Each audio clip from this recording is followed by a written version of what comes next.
Welcome to the Scully Sez podcast, talking all things law, business, and more. Now here's your host, Tom Scully. In case I've forgotten to say this, I have to say that welcome to Scully Sez. You probably already knew that since you went to the podcast, but I'll tell you that anyway. It's Scully Sez, and of course, as much as it may come as a surprise to you, I'm Scully. And so this is the podcast, and hopefully you give me a thumbs up. If you want to give me a thumbs down, just forget about it. Anyway, so we're going to start out. We're going to start out on a serious note. I think the serious note is, Patrick, you're going to tell us a little bit about our friend Leah Thomas. Yeah. So, I just recently, like literally yesterday, or the day before, they Penn basically came down with a decision that it was wrong to allow them to compete in female athletics. Yes. And they apologized to the students who initially brought the suit against them. That was like kind of in national news a couple of years ago. And, that like basically saying, hey, we were wrong. We made a mistake here. And, I guess what I find so interesting about it is, like I said, the amount of coverage that it gets versus the initial issue. I think that it's weird that it's national news. And we talked about it briefly before we went on. On Fox, it might be on the front page, but on anything that's like going to be impartial or left leaning, it's this footnote, story. And I don't think it necessarily needs to be more than that. But when it was the other way around, and when it was people, women saying, hey, this feels like it's taking away the competitive, the competition that I worked my entire life for. Right. It was, oh my God, how terrible these people are, how, whatever, everything. And now there's none of that morality. There's none of that lens of you're a good or a bad person for which side of it you sit on. It's just like, oh yeah, my bad. It's basically my bad for the situation college is 4 years, maybe 5, maybe 6, right? And these women never got a chance. I mean, I swam in high school. If you let me swim with women, and I'm not some extraordinary swimmer by any means, but if you let me swim with women, I would have been almost Olympic pace relatively. You know what I mean? And it's like, that's not fair. That's not fair at all. There you go. Well, there was an acquaintance of mine that said one time that perhaps Leah deserved, perhaps if the scalpel were taken to him, that would show his commitment to changing his gender. But short of that, he should stay in his own lane, so to speak. I think that actually, it does. That's the thing, right? Is if you're gonna take the benefits of getting to be a female athlete, you got to take the drawbacks, right? As well. Like that's the experience that you're going for. If you are a person who believes that you're in the wrong body or whatever it is, right? Why would you not want to experience everything that other gender has to offer, right? Like you have to take the good with the bad, otherwise you're not having the experience. You're basically tailoring your life in a really, really crazy way to just be, I don't even want to say easy, but only tailored to you. You know what I mean? It's only about you. Yeah, well, talking about sex, that's what they call that segue. You see, that takes us into P. Diddy. you see where I'm coming from? Yeah, I think he calls it freaking, but yeah. Oh yeah, well, P. Diddy had his. P. Diddy's been, I guess, off the front page now for a little bit. He's come back on, but I think for the last 9 months he's been kind of cooling himself in cooler, so to speak. Right. That's where he's been. He did duck the bullet, so to speak. But they said I saw where they talked about this as being misdemeanors. Well, a misdemeanor is usually up to a year, but the federal judge can sentence them on each count up to 10 years.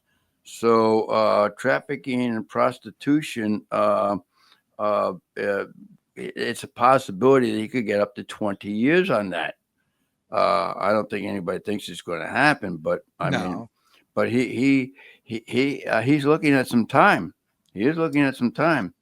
Well, and I think it's interesting because I think there's two things that are really interesting about it. Like, first off, for everything that he was charged with and everything that like pretty much has been like commonly said by other celebrities and other people who've traveled around him as like almost fact. Yeah. Getting, I'm reading it right in front of me. 2 counts of sex trafficking, 2 counts of transportation to engage in prostitution, and 1 count of racketeering for leading what prosecutors alleged was a criminal organization over 2 decades. So that last one is obviously the damning one. You know, that's like a borderline like RICO charge kind of. They're trying to RICO. really, yeah, that's what racketeering is, right? It's RICO, right? Yeah, RICO, yeah. Yeah. So they're trying to RICO him, which is insane. Like that's a really that's going to be huge implications, you know, because it goes all the way back to like Biggie Smalls era and stuff like that. You know, some of the stuff they're bringing into this. It's a big hill to climb. Big hill to climb. Absolutely. And it's, I mean, what is he gonna? How does he come out on the other side of that? But I think with the sexual stuff, like the racketeering, I think you could make that argument for like a portion of hip hop conglomerates. You know, a lot of them do have characters who are from criminal enterprises or run their business at least like a criminal enterprise. Yep. But I do think that the sex trafficking stuff is very weird because it's like so much more was said previously. It comes down to, you know, what is essentially 4 charges over 20 years that they're looking at. And I think it's interesting. Something I saw brought up the other day was people are talking about Cassie, who's one of the named people against him. She's another hip hop artist. And people are talking about how she was complicit in all of this too. Like she had like obviously bad stuff done to her by P. Diddy, but she like after a certain point became very complicit in this. And there's no mention of any of these other like co-conspirators or anything like that. It's just like purely focused on him. And I'm not like apologizing for P. Diddy. I just think it's weird that it's not like, you know, they're already starting the RICO thing. So I don't know how more people aren't starting to get involved and go down and be investigated and everything. It's been like enough time for you to think that happened, you know? Well, you kind of buy into it too when you get involved in somebody like P. Diddy. I think you know what where it's at. I mean, it's sort of like you get a phone call at 2:00 in the morning. Wouldn't it be nice if you came down? We could talk about your contract. And of course, you go down there in your underwear, and you're horrified to find out that this person may have other thoughts in his mind. You see where I'm coming from? Right. Perhaps he was thinking about something carnal in nature. And so there are a number of these folks now that not only are they horrified, but when they find out about it, they're suing him civilly, you see, because they had no idea that he was engaged in anything like that. I mean, who could have guessed? Who could have guessed that P. Diddy was into do something that was a little bit shady? I mean, I don't think he ever held himself out as being a guy that would do anything that was So I could see where these folks they were like pure little lambs that were taken to the slaughter. Did you see what I'm saying?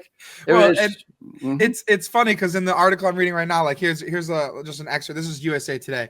It says Combs' trials among the most noteworthy of the #MeToo era, following explosive cases against disgraced Hollywood producer Harvey Weinstein, R&B singer R. Kelly, and A-list actors Kevin Spacey and Johnny Depp. So it's insane to group all of those together, right? Because like these are not the same situations. We're talking about a guy who managed managed the most successful rapper ever. Yeah. That guy got killed. The guy who was thought to have killed him got killed. So there's all this criminal stuff going on. And then he, had his success going forward. Like he had the Faith Evans song and all that stuff. But like, it's not to me, it's not a Me Too situation. Like Me Too is like Harvey Weinstein, where it's like someone like goes into an office trying to get a job under the guise of professionalism. And then someone uses their position of power to like denigrate you, right? Or to whatever. Oh yeah. Like Yep. This is not that. This is a guy who has been a like partier for 20 years. Like everyone who lives in New York knows that he hosts these massive parties. And so like you can't like you're I don't know the actual term for it, but like you don't have any leg to stand on to say you didn't know it was happening. You know what I mean? Like what is going on? Oh yeah, well yeah, and so, but of course, P. Diddy has been known to be somewhat successful in getting money, and so there are some other people that have been somewhat less successful in getting money that would like to become more successful by perhaps filing a suit against P. Diddy, Right. and of course alleging the fact that they had no idea as to what he was up to.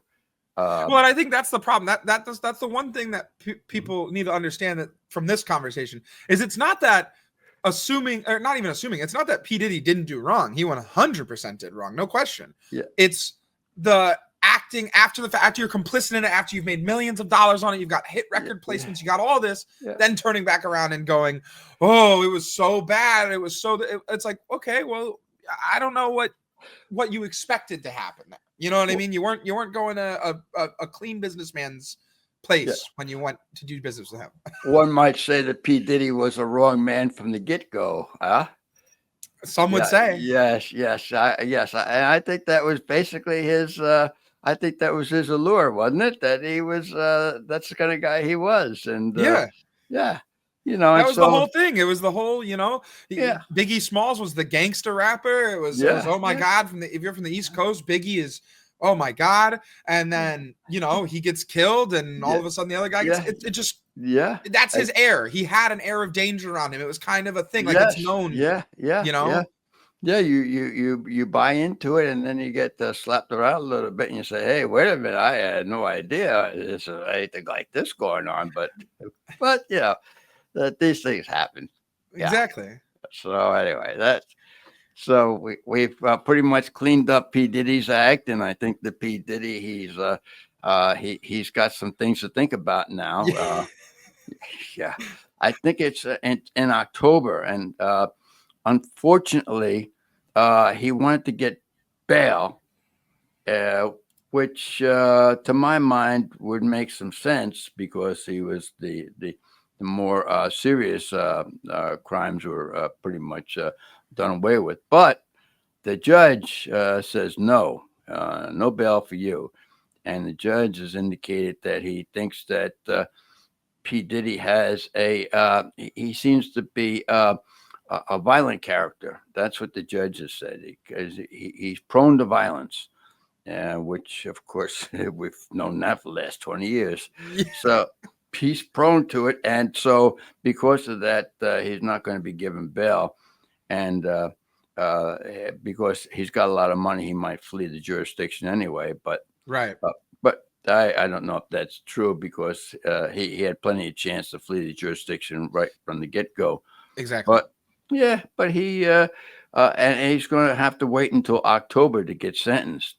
So I don't know. Yeah, it's weird because this has happened now. I want to say I can think of 3 instances, but it's happened way more times in New York, where someone, an extremely high profile person, gets put into prison, and then like not necessarily saying it's right or wrong or it's good or bad for the system, but have been able to like get bail or get out or whatever, or rather in a situation where someone of their status would 100% be able to get bail, get out or whatever. New York seems to not play those games.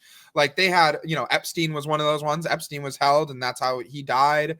Yeah. And there's a super, super high profile rapper also involved with Diddy, who his name is 6ix9ine, and he basically had like this huge, massive RICO trial and all that. He was in prison for like 4 years in Rikers. They like kept him in Rikers, and it's again, this is a high profile guy. You shouldn't be. Any logic would tell you don't put this guy in Rikers Island. That's not a prison for someone that people know. You know what I mean? It's like a rough prison. But New York doesn't seem to care. New York doesn't really want to give you that preferential, I guess, treatment, which I get. I guess I think that also, though, like even if you go to the Epstein thing, right? Like he died. That's terrible. But at the same time, like, information's lost by not taking care of that prisoner. You know what I mean? Like there is a case underlying, and now you can't do anything with it because they're gone, right? So I guess with Epstein, they left the case hanging, so to speak. Huh? just a bit, yeah. Yeah, they did that. Yeah. So that's we're talking about New York again, are we not? Yeah. And Hard I not think to. there's a gentleman by the name of Mandani. Do you hear about Mandani? Yeah, Zoran. Oh yeah, Zoran. He's going to give us free supermarkets. You just go in there and just pick up whatever the heck you want. I mean, it's wonderful. It's going to be like a paradise on earth. He grew up the hard way himself. I believe his mother was some type of Hollywood producer, and what's the so he understands what the hard scrabble life is, and he Truly an uphill battle. yes, and he is going to open up these supermarkets for the poor underprivileged folks, free everything. I mean, why not? I think, and and I think so. So one thing that I talked about it a week ago or last week or 2 weeks before. But I have my shop, right, and it helps me understand a lot of these things in a much more tangible way, and obviously on a smaller scale, different demographic, blah blah blah, whatever. But generally speaking, things are somewhat similar across all like businesses that are basically about like managing people. You know what I mean? Yeah. And like one of the things that I think that people like Zoran probably doesn't think about is like the reason that like something like a free co-op or a take one leave one works is because of the social contract, right? Like the only reason that like a free grocery store would work would be because people would take what they need, they would donate a lot to it when they have the opportunity and they have access to donate to it, and constantly keep it going. But that's not how it works. Like in actually that's not how it works. Like we like, you know, we'll do like free meals and stuff like that, you know, like we'll post up like some receipts from free meals so someone can like grab a free meal. And it's like I'm refilling that as the business owner. Like I refill it. No one comes in and donate. Like once in a while someone comes and donates, but I'm the one who puts the you know, my money where my mouth is. And that's fine. Like I don't mind to do that. I think you're even in New York or a place like that, you're going to find plenty of people who are willing to do that. But the problem is it's not accessible for individual small business owners to continuously carry the brunt of these like social betterments that we're trying to do. You know what I mean? Like it's not possible for someone to own a free grocery store as an individual. That is going to have to be a corporation. And so like when we have more of these things that are about like, you know, helping people, which is important, what it means, like the back end of it is there's going to be a massive overarching managing structure that has to be like probably some sort of nonprofit or government aided business in order to run these things, staff these things, whatever. And then you lose, like say, yeah, you might have to pay for your groceries at your local grocery store in your neighborhood. But if it's not a Kroger or a Strack, if it's like a smaller grocery store, you're paying directly to a person in your community, right? And that matters more, even if you have to scrimp a little bit, you have to whatever, than doing this free stuff. Because I mean 100% the free stuff is going to be, you're going to get Amazon's going to make like a cheaper version of Whole Foods, and they're just going to put them all over New York, and it'll be like some sort of Amazon branded thing, and then you have more control from your like food supply ceded to corporations. It's I think people like Zoran don't ever think about that. They don't ever think about what it would take in order to run massive free grocery stores, what it would take to fund massive free, like who you'd have to get into bed with to make that idea actually workable. And then I have bathrooms at my place. You can't imagine how much different someone treats my bathroom as a customer who's paying, who's like, you know, has to pay money to it. There's some sort of contract. They can't just walk out because, you know, they made a mess or something. They have money on the line. They have like a vested interest in the place. Those people treat the bathroom entirely different than someone who just walks in and just sprints to my bathroom, right? And so now we're going to have a whole store where everyone is just walking in and sprinting to whatever they want, using how they're leaving. It just doesn't, it's people who have no life experience, but people who don't try and think about how it works in functionality. People just think about these idealistic ideas, you know? Well, I think it's going to be funded by the government. The government's going to fund these. And so, but I think it's only fair. Why shouldn't these people get free food? I mean, you've got these people working at Burger King; they'll be able to fund it. You see, and making you see, you get somebody making maybe $20,000 or $30,000 a year. There's no reason why they can't give free food to some of these deserving people that, for one reason or another, have not yet found themselves. You see what I'm saying? Well, and I think commonly now there's like this mentality that like I struggle with this too, being especially like a younger person, but like the idea that like you're granted seniority because you have information is like not true. Like you don't get to like I could know more than my boss, you know. Yes. It doesn't matter. It doesn't have anything to do with it. There's time spent. There are people getting, you know, the boss above them getting comfortable with you and being comfortable working with you in a more like there's so many other things at play that involve like promotions and pay raises and all that other stuff. And I'm not saying that money is the way that it should be right now. I mean, of course, people aren't earning the way that people are having to spend, you know, like there is an issue. But like it's not it's not like money is something that like it like high earning is something that's like granted to you just because you know that it's like a better way to live, which is an attitude that is very prevalent, you know. Like a lot of people see online like they're influencers that they are like kind of like parasocially like friends with, you know, because you see them every day, you're checking in with these people every day, and so they may not know who you are, not know who you exist, but people do check on them every day and they listen to them, and they're the people that they essentially talk to because they're listening to their conversations all day, and they see them succeeding or they see them traveling or they see them having nice cars or having a nice house or whatever, and people think that they're like kind of granted that. And so then when they like have what they can have and what they're capable of getting, it like tastes bad, it doesn't feel good, and so then like people have a harder time working towards you know, working up their way up the ladder, and they'll sit and they'll just like kind of, you know, throw their hands up. And so then you have a lot of people like that who are like totally able-bodied, totally able to work, totally mentally well, realistically, and they feel like there's just no reason to even try. There's no reason to even go out. The world's already screwed. It's all already over. It's all, you know, there's like that mentality is very prevalent right now. Well, I think that and they talked about that with they seem to think that that's how Mandani is going to get into office, if he does get into office, because they talk about this group of folks that basically they're in New York, and they have never really had to struggle, and so it's been relatively easy for them. And so they it's funny because many of them are doing quite well financially, and yet they're and they've done quite well in the system as it currently exists. So the only thing they can think about is let's change the system so that it works. It works for other people, and Right. Yeah, and so you know, I mean, it's funny. People like Mandani, he was, I think, born in Uganda, and then he moved. I think he moved. I can't remember where else he moved to, but then finally came to the United States.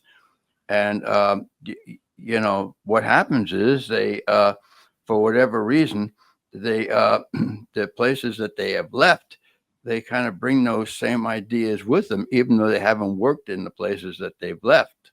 I mean, you can take a look at places like Cuba, which they seem to have a great idea when they first started out, and other countries that have become socialistic.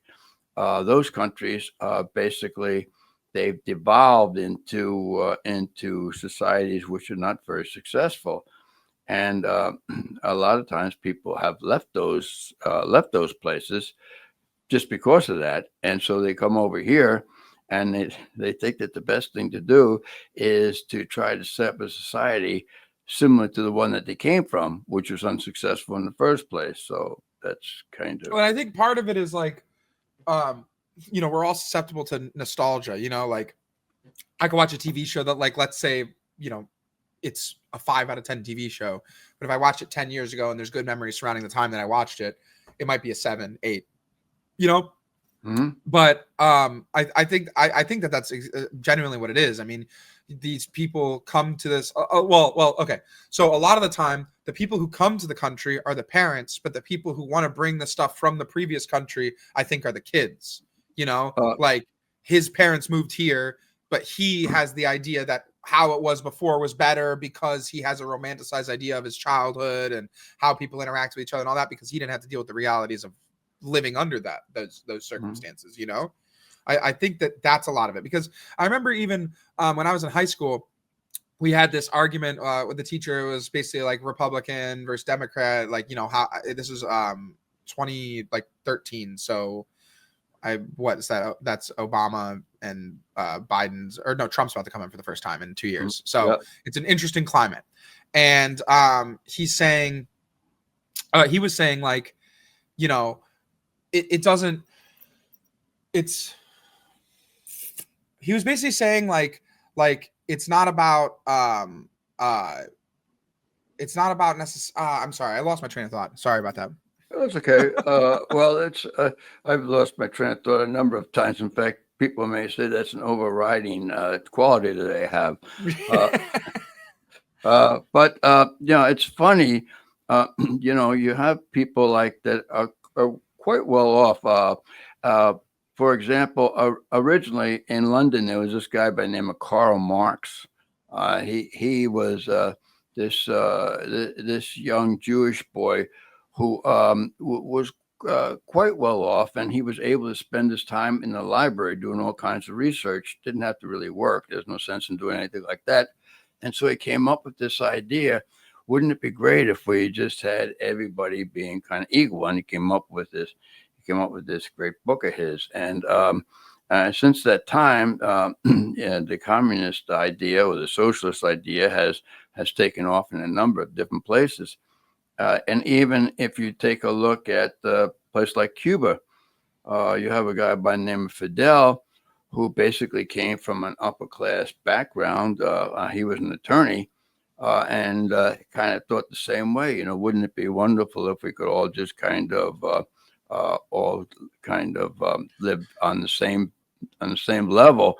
Of course, that didn't include him. He ended up being very, very wealthy. And but I think that is exactly what happens, right? Is like I have this argument all the time with the kids at work.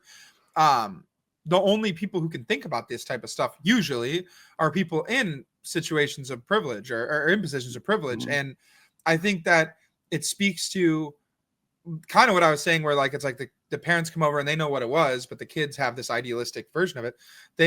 People aren't like thinking about that type of stuff. You know, people don't think about the consequences of, you know, doing that.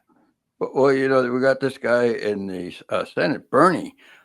Bernie, I don't think he had a good job until he was 30 or 40 years old. He stayed with his parents, and then he ended up being a mayor of a city, and eventually got into Congress. But you know, these are folks that basically just have had a very privileged background, and are able to. Well, and I think it's like, you know, when you're a person who has like not a lot and you like earn a lot, you will give to people and you'll do all that. But like the idea of giving away what you worked so hard, which was like security, generally, like most of the time people are like, money is a thing, but it's security, right? Yes. And so if you work so hard for your security, the idea of giving it out to other people is like crazy. The only people who really would think that way are people who didn't ever have to work for the security and were just granted it initially, and are like, well, why doesn't everyone else have this? And it's like, I get that. Ideally, like, I understand that totally. But the problem is in functionality, how does it work? How do you have a government that already, I mean, like, you know, go to the freaking BMV or the DMV, you know what I mean? Go to any of these government run facilities and experience that, and then like act like that's how everything should be, right? Like, it doesn't make any sense. Like, it's not a winning proposition. There's not anything good. And then the thing that I always explain to them, like the same thing you said with Karl Marx, he comes from privilege, I'm like, these people are thinking that because in their mind, they're thinking, let's raise everyone to my level, right? Mm-hmm. That's not how it would go. In order for it to work, you'd have to say, okay, I'm going to degrade my life a little bit in order to bring everyone else's baseline up. But even the people who like are at the impetus of these communist socialist movements are still not ever thinking like in their head, like, oh, I'm not going to be rich though. Like I'll be like a normal person too. There's still like capitalism in all of these people's like hard coded in all these people's like DNA, just because it's like the way that I think that humans kind of have worked for a very, very long time. Like there's no like even the same thing. What was it, like 5 or 6 years ago with the Black Lives Matter people, and they got all the donations and they bought the mansion and all that type of stuff. Like it's incredibly hard to see a sum of money come in for a cause, and then like kind of like when you get it and you're a person who's like maybe not super well off, and you see money for a cause and you're like, oh yes, let me give this fairly to everyone. Like, no, you're the guy handling the money. You're gonna skim a little bit or whatever you're gonna do, and I think that's the problem, is that human nature ruins communism right at the beginning. It just makes it not possible. That's true. Yeah, people are people. You can't get away from that stuff. So let's see. All right. So I think we've settled almost everything. I think the last thing we want to do is get on a serious topic. Yeah, that's usually the last thing we want to do something serious. But this guy, Brian Kohlberger out of Idaho. Okay. He was the guy that I guess he was obsessed with these people for whatever reason, and he sneaks in the middle of the night and stabs them all to death. You remember that? Yep. And then so he's avoided the death penalty. And there's some people are of the opinion that he shouldn't have done that, or that shouldn't have been allowed. I go the other way, I think. I think the reason is because, people that are on death row, the average time you're on death row is something like 20 years. On death row for 20 years. And so during that period of time, the person, there are all kinds of expenses. There's legal expenses. And there's additional trials, additional appeals, and it goes on and on. And so the families of these victims have to go through this. And of course, a lot of times in the process, because they're older, they're the parents of these children, they die in the process. They die, and they die before the person that's convicted goes away. And so, what you have here is, I think that it's not a very good solution, but I think it's the better solution. The better solution is you just put this guy, throw him away, and leave him stay there for the rest of his life in jail. Unfortunately, of course, we as the taxpayers have to pay for this bum. But that's, it's what they call a Hobson choice. Damned if you do and damned if you don't. Right. And so he's just a bad character, and it's a bad ending all the way around. Yeah, I feel like it's interesting too, because reading about it, one family of the victims is like, cool, that's good, that's what we wanted. We want him to get life. Don't put him to death. Two wrongs don't make a right. The other side is like, I feel failed completely. Yes. And that's got to be a difficult situation when you're like a prosecutor or a judge, or even the police officers involved with it, where you feel like you're doing right by one person. They feel like, okay, this is at least justice. And then the other side is like, this is a miscarriage of justice. That's got to be tough. Yeah, I don't know how I stand on it, because I think that generally speaking, I'm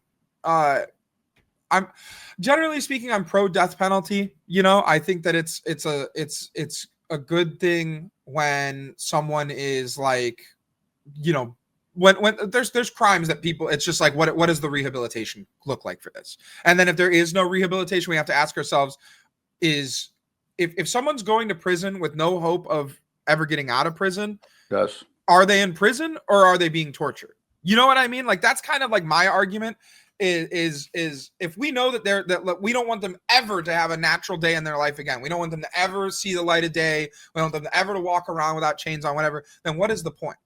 That's kind of my thing. Now, the flip side of that is there's people who sit on death row for 20 years and then get exonerated at the end because there's mistakes or there's whatever. So like, I'm not trying to like be heavy handed with it. I'm just saying, like, well, generally speaking, I think it's okay. I don't think it's the worst thing in this situation. Yeah, I think there's a little bit more nuance to it. I think it's a little tougher. But But I mean, I don't think it's a miscarriage to give him life. That's a perfectly sensible thing to do. You know what I mean? That's totally reasonable as well. I don't think it's like a bad thing. You know, if he got like 20 years with like a chance of parole, that would be a problem. That would be a real problem. But life, it is a death penalty for years makes no difference. Well, I'm not so much against the death penalty in theory, but in practice, when it takes 20 years for the person to be executed, it doesn't seem it just doesn't seem all that reasonable if you just get it over and done with right away. Because and I think it was there were 4 families altogether, and I think the 3 families were in favor of him getting life imprisonment. It's the last guy. He was pretty much against it, vehemently against it. But again, he just wanted him killed. Basically. Yes, and I agree with him. If they could drag him out in the backyard and shoot him, that would be fine. But that's not going to happen, and so right, because it's got to go through all of this arbitration and all this bureaucracy and all that, which is like good because you don't want the government pulling people off the street and just whacking them. Right. You know what I mean? But there is something to that. Like, I mean, 20 years, if someone close to you got taken away from you and you're like have to wait 20 years and the person's still just kind of like sitting there in some limbo and stuff. Yeah, you would definitely feel particular about that. And so I assume that we're going to end this pretty soon, but I believe that you will be unavailable next week. Am I correct there? I will. I actually do have one more thing to talk about, but yes. I will not be here next week. Okay. But I'll be. It might be 2 weeks. I might be able to call in on my honeymoon. I think I probably will.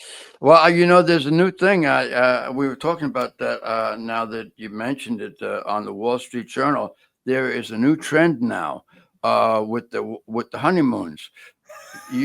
No, you haven't heard about that? I'm pretty sure that the in-laws sent it to me this morning. Yes, that's right. We go along with you, you see, so that we can keep a close eye on you and make sure that nothing untoward happens during that event. See? Yeah, they sent it. It says the new honeymoon, romance, adventure, mom. Yes. And they said maybe Emma and Patrick want us to come, and my reply was, no thanks! Exclamation point. Well, I could see that. I could see it with that side, but I don't think there would be any problem with me and my spouse coming along. Just kind of, just moseying on through. We certainly wouldn't be interfering with anything. I wouldn't try to. No. So of course, I would expect that you would. If we're coming along, I expect that you'd also kind of divvy up something for our meals and so on. I mean, find some accommodations. Yes, doesn't come cheap. All right. So, all right. But you had something else that you wanted to say, did you? I did. Okay. So another thing on the Wall Street Journal that I saw was UPS is offering buyouts to its delivery drivers. Okay. Yes. And this is like really one of those kind of, to me, like pretty damning like things going on, in the United States. Like, so UPS is, I don't know if anyone watching or if you ever ship stuff a lot, but like FedEx sucks. Okay. Straight up. FedEx is terrible. USPS, pretty good. It's a decent, they're okay. They're Big Brown. UPS is the good one. Like UPS is actually good. They actually, they pay their drivers well. They have college programs. They have, they take care of their employees. They take care of their package. They're good. They're actually good. And I'm not trying to sound like a UPS ad because like, they're not getting me any money, but they're good. Yeah. They're awesome. Offering buyouts for their drivers when e-commerce is the biggest thing going on right now, them being down, they're down 1.34% on the market, which doesn't necessarily mean that they're the health of the business necessarily, but the buyouts does. I mean, there should not be more packages than ever being shipped, and one of the premier, logistics companies is declining. And the only thing I can think of is Amazon is killing them, right? Like it's got to be because Amazon has their own trucks. Yes. And I have like such a problem with that. Like I have like such an issue with Amazon having such like a large piece of our market. Like, I think that generally speaking, some corporations can be cool. Like, I don't think that it's necessarily the worst thing in the world. I like when a corporation has like an ethos and they kind of like try and like build a culture around it. That's cool. But like Amazon is not that. Like Amazon is, I don't know if you've ever seen the Disney movie WALL-E, but Amazon is like the dystopian overlord essentially from that movie. Like it's like like a company that wants to consume all. I mean, if they could sell you, I almost just said if they could sell you cars, they would, but they are. Slate is landing, like the first Slate cars are landing in the next couple months. Sure. That's an Amazon car. I mean, you're going to your Amazon car to your Amazon job to, you know, with all of your Amazon products, Amazon food at Whole Foods. Like it's too much. He's been allowed to take this money that, like, let's be frank, like is like he worked really hard to get that money, but also there's a lot of like luck involved in the timing of Amazon becoming what it was, you know? Sure. And he's swinging around these hundreds and hundreds of millions, these billions of dollars into every industry that he can find. And it's not like, it doesn't feel like Elon, where it's like Elon feels like he's setting up all these like separate little companies that kind of like don't really communicate. They kind of do their own thing. This feels like an overarching network. He's creating his own government. I mean, how long before we have, you know, armed Amazon security at all the facilities that are like, you know, like how long, right? Like how long before we get that type of stuff going on?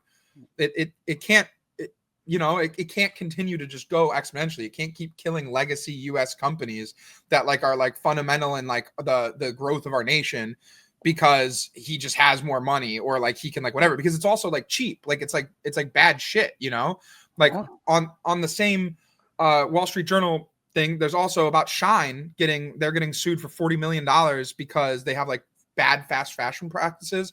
And it's becoming this common thing is like people buy these like Chinese goods that are like super like there's almost no oversight in their production. So they're made in like a very bad way, you know? Yeah. And that's how they're cheap. And people are like using that as like the baseline. So there is no like, you know, like before long, there won't be an American made tools or American made this. And it's not just about it being made in America. It's just being made with like by a craftsman who like saw a need and did something. It's all going to just be pure massive corporations. And then they're farming it out to these like other massive corporations in China that are government funded there. And it's like, it's just rapidly accelerating to dystopian levels. It's a problem, you know? Well, yeah, but let's look at it another way. I mean, Jeff, don't you think Jeff needs a couple extra bucks? I mean, come on now. You know, he was recently divorced, and that they had to pay some significant money there. Did you see what he bought himself as a gift after the divorce? Well, $550 million yacht. Well, I mean, maybe he likes to go out boating every so often. I mean, yeah, man, and so not only that though, but he had to get remarried again. Did you see that? Right. And you think that wedding came cheap? Right. It's true. No, that was, and so the man is, you know, I mean, the man is. Didn't he go to space for fun a couple weeks ago, or like 2 months ago, or something? Well, yeah, but he's spaced out. There's no doubt about that. But now he's got to recoup that, and so. A little bit here, a little bit there, and before you know it, I think he'll be back on his feet. He'll be all right. I think, and he's not the wealthiest man in the world. I think he's only third. He's only third in line. You got Elon. Well, third listed, because you know people always say there's the sultans and the oil barons and stuff that are trillionaires, but yes. It's not realized. Yes. And I even, you know, just joking, obviously, but his $550 million yacht, which is unbelievably obscene. It literally, the port it was built in, he asked, like, it was built in a port and it was so big it couldn't fit out. Mm-hmm. So he asked if they would let him have a crew, obviously, disassemble the bridge. It was like an ancient bridge in Belgium or something. Mm-hmm. Disassemble it brick by brick and then rebuild it. You know, to historical standards, it was like a $40 or $50 million job, and they declined him. They were like, you know, basically, F you, we're not doing that. So he had to have his yacht taken back apart and taken through it and reassembled and all this. These guys' problems are insane. You know what I mean? Like, these are not tangible issues that a human should be dealing with. And like, I don't know, man. It's like, I hate to be one of those like eat the rich people, because I'm certainly not, but like, man, like he is one of those ones where you just can't help but see Lex Luthor every time every time I see a picture of him, man. I don't know what his deal is. All right, then. So then we're going to leave it at you calling Mr. Bezos Lex Luthor, which, and I'm sure that he'll probably have the defamation of character, sir. And so you just be on your guard. If you get a knock on the door and a subpoena or something comes your way, you'll understand why. Okay. All I'm saying is if he didn't want me to do it, he has enough money to have hair. All right. Well, that's that big hairy deal, no doubt about it. So we're gonna leave it at that. Okay. Absolutely. Peace be with you. Also with you. All right. Goodbye. All right. I'll see you next week, Pops. Yep. Bye. Bye.